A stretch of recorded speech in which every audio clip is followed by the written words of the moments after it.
deixar nesse vídeo o meu protesto contra o Supremo Tribunal Federal. Não tenho nada contra ninguém, mas quero deixar a minha repulsa, o meu protesto. Como cidadão, é meu dever defender o que é certo. E eu pergunto aos ministros, principalmente a Moraes. Moraes, por que Vossa Excelência mudou tanto? Vocês vão ver nesse vídeo, Moraes 2017 falava umas coisas que hoje ele é totalmente diferente. Ele defendia umas teorias 2017 de acordo com a Constituição. E essas mesmas coisas que ele dizia que não podia, ele pratica hoje.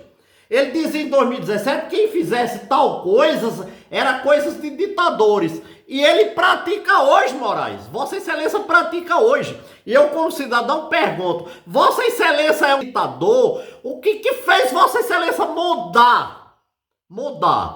Porque essa cadeira é honrosa quando Vossa Excelência tá. É honrosa. A justiça tem que ser santa. Santa pura. Quando nós somos injustiçados, nós procuramos a justiça. A justiça tem que ser imparcial.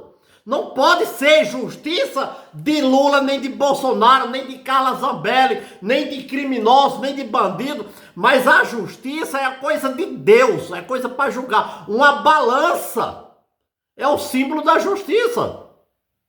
E o que fez Vossa Excelência mudar tanto? Vossa Excelência defendia a justiça em 2017 e hoje Vossa Excelência faz tudo aquilo que Vossa Excelência mesmo disse que quem fizesse aquilo era coisas de ditador. Coisas que você vai ver nesse vídeo, as palavras. Então você mudou, Vossa Excelência.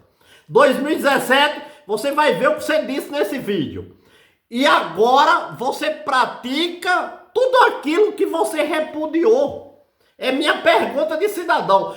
Porque o que fez Vossa Excelência mudar? É uma pergunta minha, mas milhares de brasileiros perguntam: por que Vossa Excelência mudou tanto? Vejam. Imagine se um ministro do Supremo Tribunal Federal falasse uma coisa e poucos anos depois fizesse exatamente o oposto daquilo que ele mesmo disse. É hora de desmascarar Alexandre de Moraes.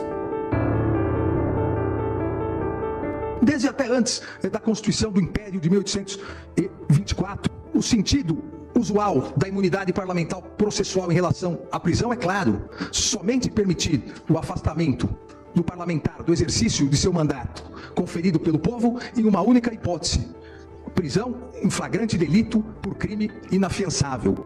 Pois é o que diz a Constituição. Mas esse mesmo ministro de 2017, agora, em 2025, mandou prender preventivamente uma deputada federal, sem trânsito em julgado, sem flagrante delito por crime inafiançável, sem respeitar o que diz a Constituição. Desobedeceu o que ele mesmo defendia, não faz muito tempo. As imunidades parlamentares não podem realmente ser interpretadas extensivamente, mas não podem ser reduzidas, não podem ser ignoradas, não podem ser desprezadas, não podem ser interpretadas a partir de meras normas ordinárias, invertendo exatamente o que é uma garantia do Estado Democrático de Direito. Alexandre de Moraes dizia isso com convicção. Hoje, faz exatamente o contrário. A mesma imunidade que ele tratava como cláusula essencial para a democracia, ele agora ignora. Pior, ataca e viola, como se nunca tivesse sido escrito uma linha por ele a respeito disso, ou mesmo como se ele nunca tivesse dito uma palavra sobre esse assunto. Como também lembra outro importantíssimo autor norte-americano, Roscoe Pond, não há e não pode haver poder sem limites, nem mesmo o Supremo Tribunal Federal. Que a democracia não permite que seus agentes disponham de poder absoluto e sejam como os imperadores romanos orientais, isentos das leis. São palavras do próprio ministro Alexandre de Moraes. O que mudou em apenas poucos anos, que não havia mudado antes em milênios, hoje é ele que age como se fosse um imperador romano, como se nada pudesse limitá-lo, nem a Constituição, nem o parlamento. E Alexandre de Moraes ainda se diverte com a adulação dos pares e também da esquerda brasileira. Repito, o que foi que de fato mudou nesse período? Esse perigo de confundir a interpretação constitucional, o ativismo judicial, com a inventividade ou o poder de apreciação ou a própria criação de legislação por parte do poder judiciário já fora alertado lá atrás, alertado por John Locke, quando afirmou que quem coloca sua própria vontade no lugar das leis, que são a vontade da sociedade expressa pelo legislativo, acaba por alterar o legislativo. E todo aquele que introduzir novas leis sem ter sido autorizado pela escolha fundamental da sociedade e dessa maneira subverte as antigas leis, renega e derruba o poder pela qual foram elaboradas e desse modo acaba por estabelecer um novo poder legislativo. E o que Moraes e seus pares do Supremo fazem hoje? Ativismo judicial. Usurpação das funções do poder legislativo. Moraes e seus colegas no Supremo Tribunal Federal substituem em decisões monocráticas e colegiadas todos os dias, com a tinta de suas próprias canetas, o Congresso eleito democraticamente. Alexandre de Moraes criou a sua própria Constituição, regras, punições e censuras. Tudo por vontade própria, contra o que decidiu o poder legislativo. Exatamente como Locke alertou. Subvertem as leis a ponto de renegar e derrubar o poder legislativo, ferindo de morte a democracia representativa.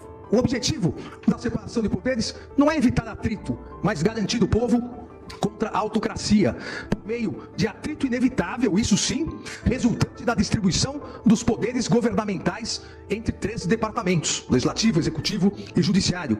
Atritos que costumeiramente ocorrem e por isso cada um dos 3 poderes tem as suas garantias, as suas imunidades. Impedir, ainda o Justice Brandeis, impedir a autocracia de qualquer dos poderes, inclusive do poder judiciário, possibilita controlar os atos dos que manejam o poder governamental de maneira razoável, não arbitrária, não desarrazoada. E é por isso que há imunidade parlamentar. Justamente por isso, para evitar que o exercício independente do mandato eletivo seja ameaçado, limitado ou até mesmo revogado por outro poder. E hoje, o que faz Alexandre de Moraes? Persegue parlamentares, corta seus salários, que são impenhoráveis para qualquer cidadão, sem nenhuma base legal. Alexandre de Moraes nega o direito à ampla defesa, a presunção da inocência, não dá acesso aos autos dos processos. Como eu mesmo sei, porque também nos casos em que o alvo da perseguição sou eu, não temos acesso integral aos processos. Determina a prisão preventiva de parlamentar em violação explícita ao texto constitucional. O próprio Alexandre de Moraes definiu em 2017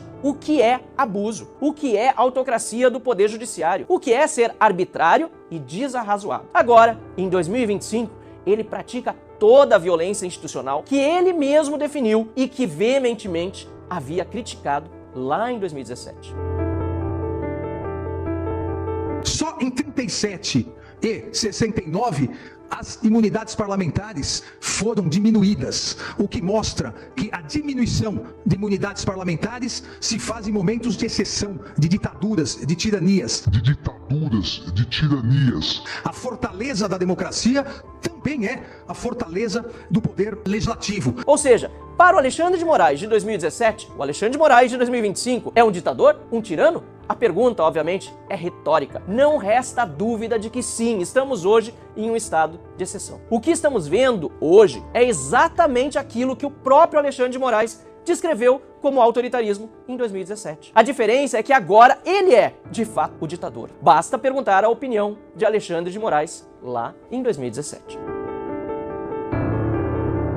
Os parlamentares, antes de condenados com trânsito em julgado após o devido processo legal, eles só podem ser afastados do seu mandato em uma hipótese: flagrante delito por crime inafiançável. E mesmo nessa hipótese, quem resolverá em 24 horas, se remetendo os autos à Câmara respectiva, é o próprio Congresso. E eu faço questão em insistir nisso. Não é uma norma isolada. A norma traz em si 400 anos agora de imunidades. Foram 400 anos de história ignorados, pisoteados. No caso de Carla Zambelli, mais uma vez Moraes ignorou a Câmara, mandou às favas o devido processo, rasgou a Constituição. E pior, com a ajuda do líder do PT na Câmara, Lindbergh Farias, e do Procurador-Geral da República, Paulo Gonet. Um colega deputado do PT atenta contra a imunidade parlamentar. E o fiscal da lei, o Procurador-Geral da República, pede a prisão ilegal inconstitucional de um membro do parlamento, desrespeitando a única hipótese de afastamento de mandato, lembrada por Moraes no seu julgado de 2017. É o consórcio Lula-STF.